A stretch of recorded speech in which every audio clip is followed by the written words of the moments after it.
మరి 4 రోజుల్లో సింహరాశి జాతకులు మీకు ఇలా జరగబోతుంది. ఎవ్వరిని గుడ్డిగా నమ్మొద్దు. నమ్మించి మోసం చేసేవారు దగ్గర కాబోతున్నారు. మిమ్మల్ని వదిలేసి కొంతమంది దూరం వెళ్ళబోతున్నారు. అలాగే ఏదైనా మీరు చేయాలనుకున్నా మీ సలహా సూచనలు ఎవ్వరికీ పనికిరావు.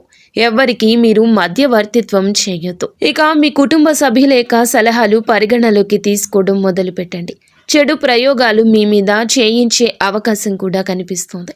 మీకు చాలా వరకు కూడాను ఎదుటి వారిని నమ్మే అవకాశం ఉంటుంది. మీకు చాలా వరకు ఎదుటి వారిని నమ్మేటటువంటి అలవాటు ఉంటుంది.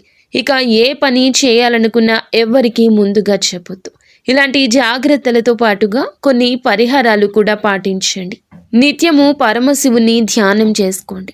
శివ పంచాక్షరి మంత్రాన్ని పాటించుకో. మీకు ఎటువంటి జ్యోతిష్య సమస్యలున్నా ఈ నెంబర్కు కాల్ చేయండి. భార్యాభర్తల సమస్యలు, సంతాన సమస్యలు, స్త్రీ పురుష వశీకరణం మరియు ఆర్థిక సమస్యలు, ఎటువంటి సమస్యలకైనా పరిష్కారం చూపబడును. నమ్మకంతో కాల్ చేయండి. 3 రోజుల్లోనే పరిష్కారం చూపబడును.